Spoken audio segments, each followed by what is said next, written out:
كله بأعلى صوت، كله بأعلى صوت. ارحل ارحل يا رب. لا اله الا الله. الشهيد حبيب الله. ارحل ارحل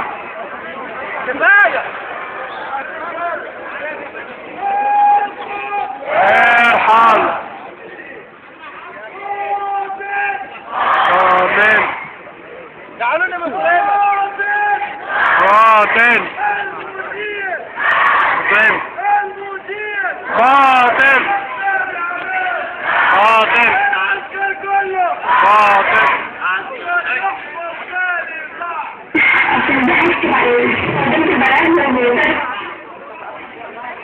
شغل بقى.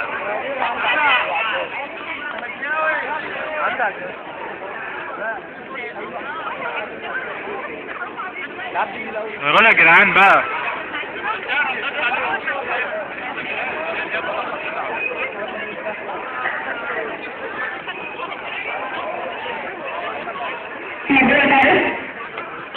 تجيب مكونات نرجع عليهم فيه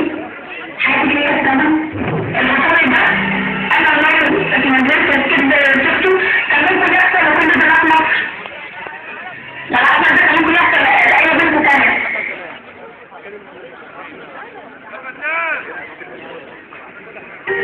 اسمه سمير إبراهيم محمد. المساعد مدير التسويق قاعد في شركة القاصة. عن 25 سنة. مواليد السوهاج، مواليد خمس السوهاج. بداية مسؤوليتها كانت بمعنى صح السنة الثانية كان بيجيلنا موضوع تعبير. يعني ايه رأيك في التعبير سعيد وايه رأيك في الموضوع الثاني كان موضوع عادي يعني البيئة مش البيئة كلام من ده. أنا اخترت موضوع سعيد. فهو نفس التعبير كان كاتب والجيوش العربية تتفضل لنبعث السعيد ومش عارفين فين الجيوش العربية تستخدم مذبحة السعيد. ده أنا نفس التأمين عاوز ما شفت لا عاوز ما شفت مش دارس وزير عليهم بس وزير وعادي عليهم بس يعني دي ما حصلتش أساسا. فعايز كان بعد نفس التعبير فكرة الموضوع السنة مرة على طول اتشدت من المبنى. السنة كانت تقريبا حوالي 6 سنة. ابتدت أتعامل معايا كطفلة. هو مين يا حضرتك؟ كان مش عارفين أنا كنت وحدي وكانت أنا محتاجة كان عندي فترة كبيرة كده إن يعني أفتكر إسلامي ده كان بيتهموا كتير إسلامي كده. دلوقتي الموضوع كان بيتهيأ كتير وفي جماعة برضه وكانت منطقة وكانت تقول إن أنا بحرضون يعني وأنا 25 سنة كان عشان التحرير. كان عندي كورسات تنمية بشرية أنا قلت المرة كان عندي كورسات والأوائل ممكن 25 يعني تسأل يعني مساعدة كده مش في حد خالص. يعني الدنيا بص عندي أكتر من 5 سنين ده بياخد الناس عن 5 سنين. كان بيسألني بيقول لي وقت اليوم كده بنعمل سهاج ده ولسه جاية من سفر ومستنية حد هيجي ياخدنا عشان هيودينا المكان ده. أنا عملت بجواب لما جمعت مجموعات بدأت قعدت جنب الكتف بقى في الشارع بقى تضم يضربونا ونجري في الشارع. كان يوم بنت تأخذ بقى معايا وقت جبل الأحمر يعني كان يوم اتقبض عليا. قعدت 26 طلعوني من 26 كمان 27 لا كنا اتقبض عليا فيه أستاذ حنان. الأول رحت عند المرحب قابلني مدرب معرفوش قال لي عايز تمرينة أكيد مستنيكي تعالى تسلم عليا. أنا عاملة في الباب بطل في رؤية من مرات سعيد عباس أول حاجة عاملها يعني حد شافه كده عصفور كده قبل يجي فندم ده بتاعتنا بنات معانا في المدرسة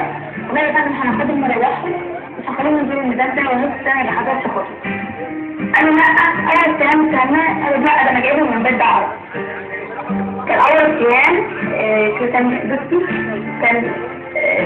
رجعوا عن مياه وكهربونا يشتغلوا حاجة مقدسة جدا في الخيري ناس بتدفع عليكي بتسلك بضربك بالجزمة في وشك يعني بيقدمونا على يوم 25 25 بيندمونا ان احنا نزلنا يوم 25 وعملنا ثورة. لا يعني اعملوا انتوا تعملوا مش بتعملوا كده اتأكدت خلاص ان خلاص المنطقة خلاص على الثورة كده. هي دي نهاية الثورة. اخدنا اخدهم في تلفزيون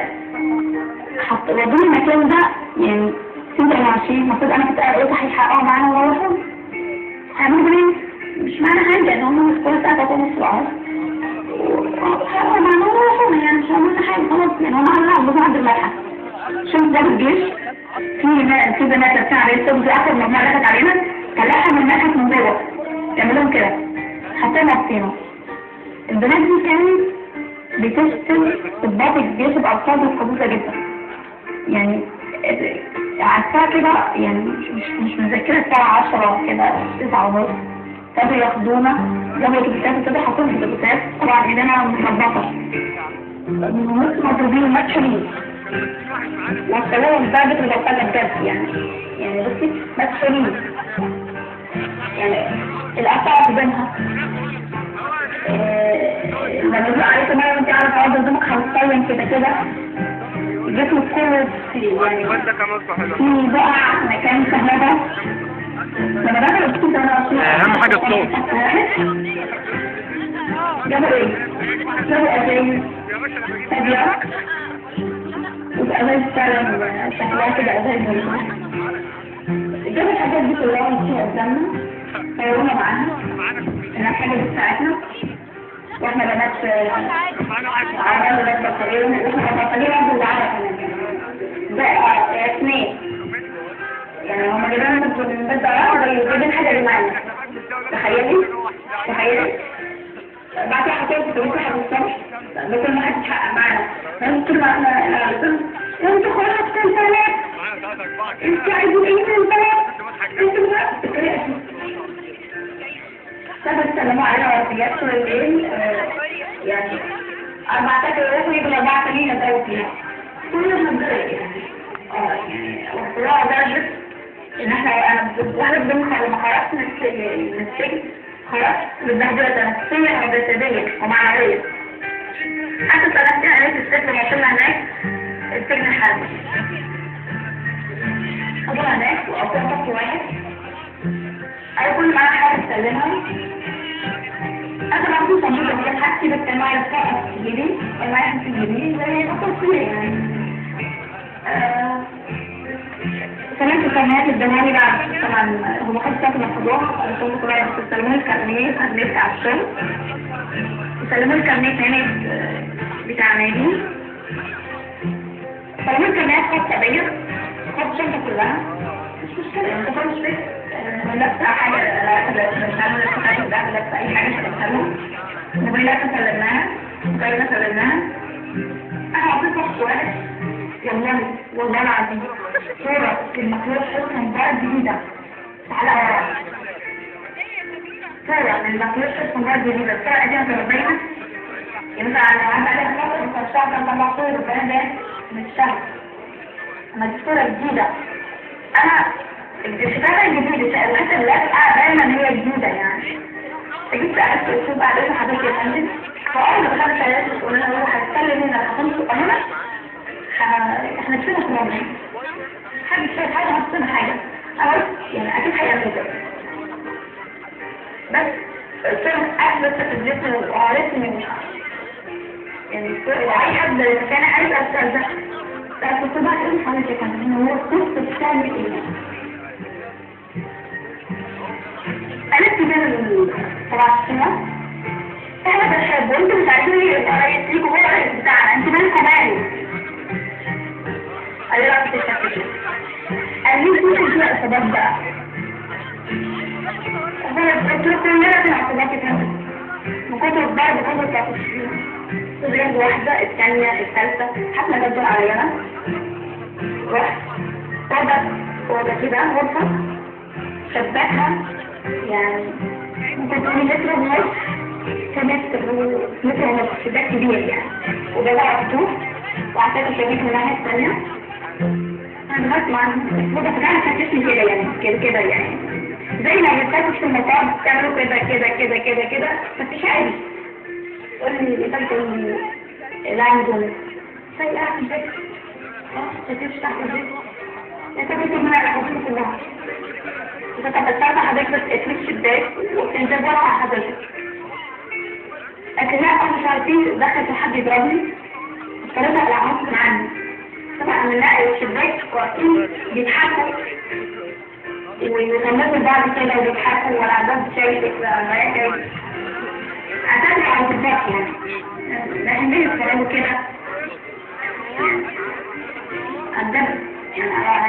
يعني انا بجد في اليوم ده من نجم انا ولكن ساعات نفسي يعني الناس كده سكتة قلبية يعني ليه يجري سكتة قلبية وموت زي الناس اللي بتموت يعني انا مهما حسيت اللي حصل في اليوم ده يا تكتشف كده بس خرجونا على الهواء بعد الكبير يحصلنا معاه كده اسمه مجموعتين مجموعة تحت من كده ومجموعة تانية من كده زائرونا يعني فعلا بعد كده بتنزل الهواء العالم يمكن تتبخر والناس كلها بتتنزل لا ما تكتور بالمواجهة مش بعد الهواء يعني بعدين شوية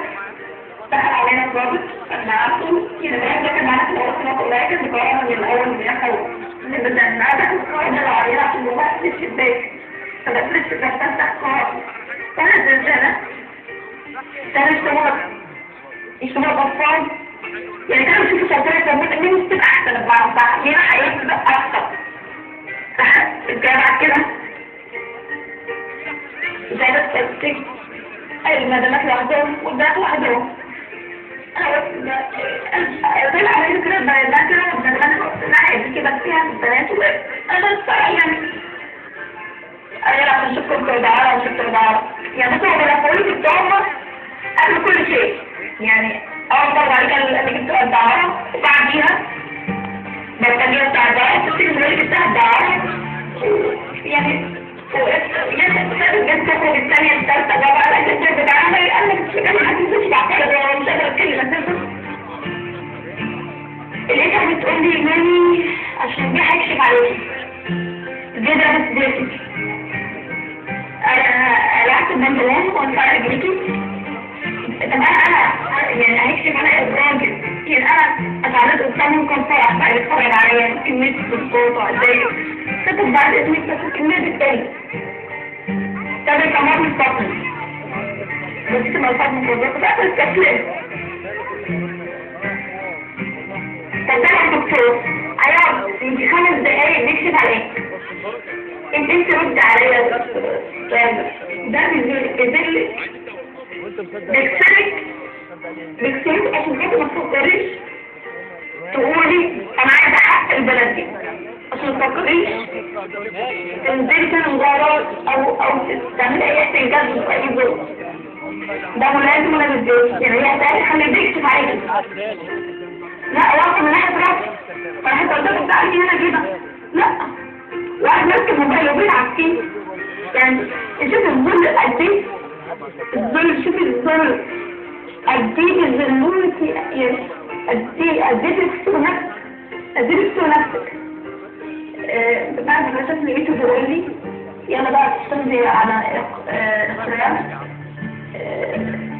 ان انت بنت انا يمكن بشكل حتى ما كانت السادة وانا متجوزة كان شفت قضية تعرض دلوقتي يعني انا عندي حضرتك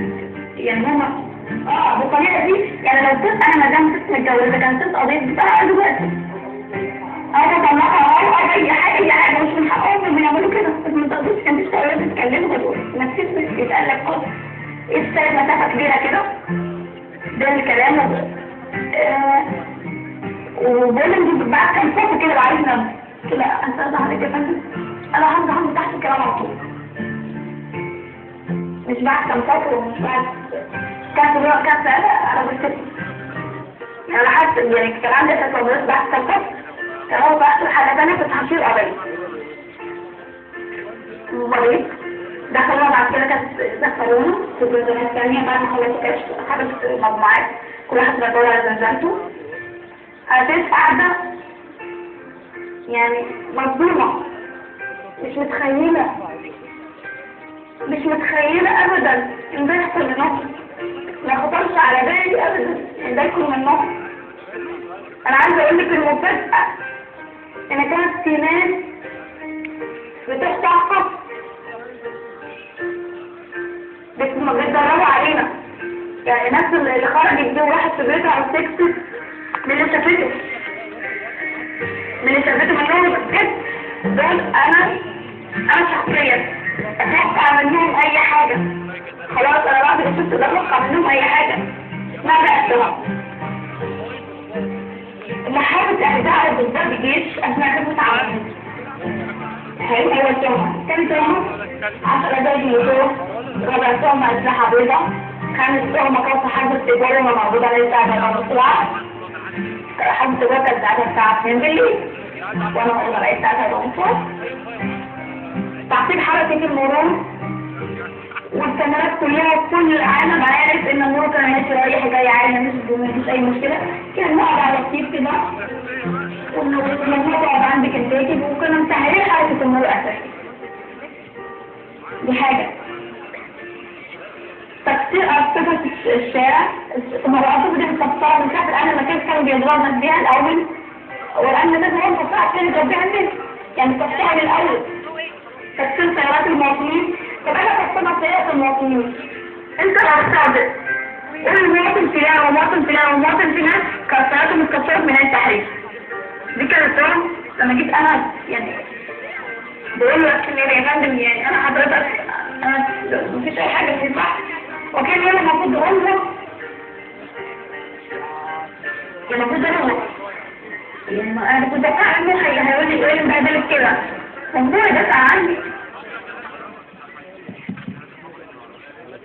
شباب احنا عارفين هم قلنا اخر ميعاد هنعرض لحد 5:15 وهيفصلوا عننا الكهرباء، فانا بعتذر لكم جدا، ده مش خطأ يعني. معانا احنا كهرباء. طيب انا في حاجه. طيب يا جماعه ثواني بس عشان انا بس عايزكم تتفرجوا على الفيديو ده اللي ممكن يبقى متخيل ان البنت بتكذب في حكم محكمه صادر من محكمه القضاء الاداري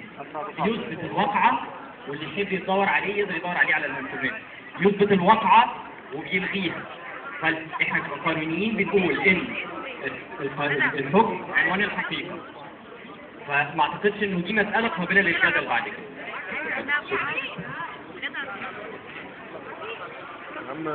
وكيل انا جاي عليا وكيل انا شتاني وهزقني وانا عمال جبت انا مختار اكلمك دخلت انا كنت عشان انا فاكرني ان انا وقعت على نفسي لما اقول انا بسمع الميل كان حتى قدامي اقول حتى اليوم يقول التدريب على المقام على ثالث ساعة الخطوة، بس العالم مخلص راح يتعرف صدق كده ممكن يبقى عسكرية. أنا ماليش أثبت فيك أنا كنت أثبت فيه إنه هو هيخفف عني هيسمعني بيكتب اللي عايز يكتبه على مزاجه. أنا كده هنكون غصب عني، أنا مش عارف يعني أنا ارتحت لسه كنت كله وبرتاح ازاي انا قاعده ماشيه في الشارع معايا 4 بوتاجاز، ازاي معايا صباح ابيض، ازاي معايا رسمتوم، ازاي بقطع عربيات، ازاي بقطع رصيف والدنيا كلها عارفه مين القصر الرصيف ده القصر انا مكان كانت ضربنا بيه الاول بعديها نزلنا تحت عند القاضي يعني محامين اللي عندهم كده تمثيليه. عارفه التمثيليه؟ القاضي ابتدى يكمل كل الطلب في الاخر مسك نقطه لما انتوا مش عارفين اللي جنبك اساسا. لما انا بشتغل مدير عن تسويق شركه خاصه لا يعني انا كنت يعني خلاص عايزه اخد خلاص تقولي لا بس انتوا جايين انتوا ما كنتوا ما كنتوش عارفين ازاي بتشتغلوا متبهدل فكده السؤال بقى لسه خمسة ايه ده الضباط الترجية ولا انا ممكن اجازة قلت له تخيلي والله يعني تخيلي يعني احس ان الوضع يفوتني بعيد وجايبين لك محامي مش عارفه تتكلم مش عارفه تتكلم مش عارفه تنفع بجد ان احنا داخله معايا الجلسه بتاعتي ولا في ولاد داخل معايا الجلسه بتاعتي كان في ولاد مرميه في الارض مش عارفه تنفع يعني كان الوكيل بيقول فلان الفلاني كان يعمل كده بايده يا دوبك يعني انا يعني مش عارف مش قادر ينفع ما مش عارف كان في ناس جايبينها سيدة حاطينها في الارض عشان معروفه بالجلسه بتاعتها لا حقيقة القاضي لا حقيقة ان انتوا مين القاضي لا حقيقة ان انتوا مين في الاخر عرفت ان انا خدت ستيكل مع كفر تركيز طبعا ما خلاص يا رب توصل مستشفى وفوق وكده وحاجة نفسية دي وقدمت بلاغ من شهور لحد دلوقتي لا حياة لمن تنادي حس ان المستشفى ياخد اي خطوة ايجابية قبل يدعى الكلام اللي حصل ده في موقع السجن حرب يعني كل اللي عمل فيها حاجة قدمت بلاغ الاول عندهم اصلك اجازة واصلك مش عارفة ايه واصلك مش عارفة ايه ده حاجة دخلنا على الصيف قال لي كفاية دخلنا على الصيف او حاجة امتحانات في الارتفاع دخلنا على الصيف هي ده الصيف بعد كده في رمضان بعد كده في العيد وبعد كده مش عارفة دراسة عرق يعني برضه كنت متخيل يعني عملت قبل الخضار وقرارات ابريكيشن مجلس الثورة كله بيتأجل وعرض علينا حقها اصلا قدام الترباش بعد كشف الأولية رفعنا دي عندنا حاجات خاصة نفسي على ايه وانا مدنية وبتحاكم محاكمة عسكرية كشف الأولية تيجي عندهم مهمة لازم هم يعترفوا الأول يعني انا كمان استخدمت اول في الإعلان قلت انا همشي الأمن القانوني انا بقول لك والله اجيبك تليفوني اشوفك اديك مكالمات تجيلي الشهادة دي يعني اقل حاجة بتقلي اديك مثل حاجة سعيد يعني اول ما قدمت البلاغ وكان الموضوع يتعرف تجيب مكالمات اتنسى علمت فيه حياتي فيها السنة مثلت مثل حاجة سعيد بعد كده خلت بطلت ارد يعني بطلت كانت في الأوقات التليفون انت ممكن ترمي عليا وقت التليفون مقفول مش يعني انا لسه اتناسي انا دلوقتي انا بتكلم دلوقتي بستنى يعني بقول الشعب المصري جديد انا عارفه من زمان الشعب انا مش بس خلاص ما بعرفش في النهايه معايا انا طلعت اقدم بالرسم اللي هيبقى عندي اقامه غير معروفه دي لا ما ينفعش والله ان اقدم رقم غير معروف او لا ياخد رقم او كده او لا ولا اي حاجه هو خاص لما مكتوب رقم خاص مفيش رقم ما ينفعش غير تجيبوا نسبه معينه تقدموا فيها انا قعدت ولا نزلتش ودورت دلوقتي كل الناس من خلال ان هي مصحي الناس على الثوره بتموت الثوره اخر ما نفس فيها هي الايام اللي جايه دي في القضايا وعشان خاطر الثوره بتموت دي مش خايفه خلاص انا نفسي كل يوم ناس بتموت من الثوره بيتصفوا كل يوم الثوار بيتصفوا كل يوم اللي بيدخل السجون هو بيموت الثوار يوميا بيتصفوا هو يعني اللي بعرفه يعني هم يعني مش عايزين حد يرغب فليحيى الزعيم عاش الزعيم لو عايزين ناس كلها عايزين الشعب كله يقول يحيى الزعيم عاش الزعيم الحصالي ده انا لو اتنزلت وكتبت اللي سبته كان ممكن يحصل لكل بنات مصر ما الحصالي ده كان ممكن يحصل لأي بنت تانية انا كنت بطلب من الاعلان ان هو يساعدني كانت مهما صح يقول لي كده يعني بالمصري وبالعربي معلش ده مجلس عسكري بس وانا مش هقدر ننزلك حاجه ولا نوصلك حاجه ولا نتكلم احنا ممكن نقعد تفضلنا كده وانت اطلعي للدفاع استمتعت بحركات وهزال يا جماعه انا عايزه حد يقف جنبي ما حدش واقف جنبي ولا حد ولا كل واحد بقى بيدور على مصلحته دلوقتي مكتوب في الطايره وكل واحد بياخد منها حته دلوقتي عشان خاطر كده انا شخصيا بستنى يعني بقول الشعب المصري انجزني من ايديهم بقول الشعب المصري انجزني من ايديهم انتظروني منهم انا دلوقتي يعني انا يعني الشعب المصري هو هيجيب لي منهم هو هيجيب لي حقي الشعب هو هيجيب لي حقي مش قضيه ولا راضي ولا نائب عام ولا هو هيعترف ولا هيجيب لي حقي هيجيب لي حقي هو الشعب ان شاء الله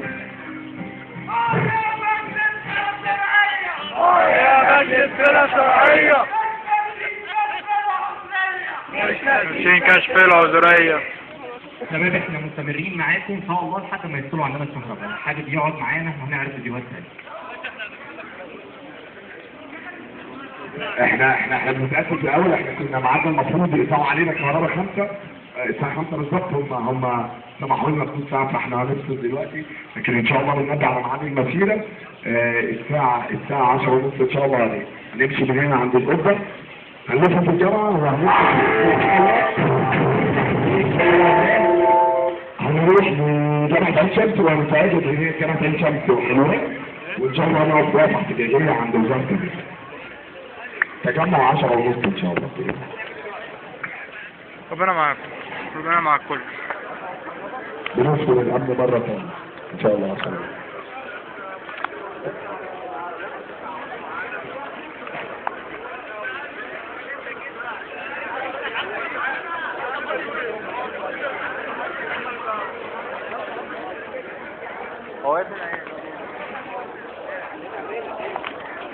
بس هو ده يا جماعة كان الاضراب العام النهارده. ايه النزالة اللي انت هو ده يا جدعان الاضراب العام.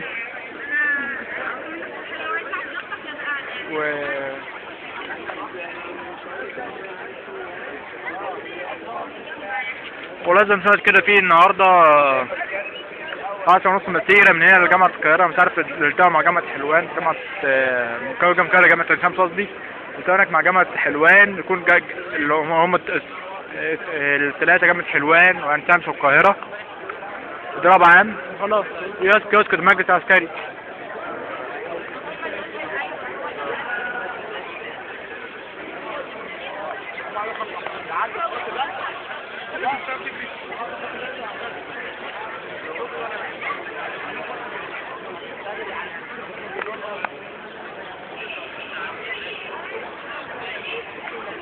كان معاكم محمد عصام،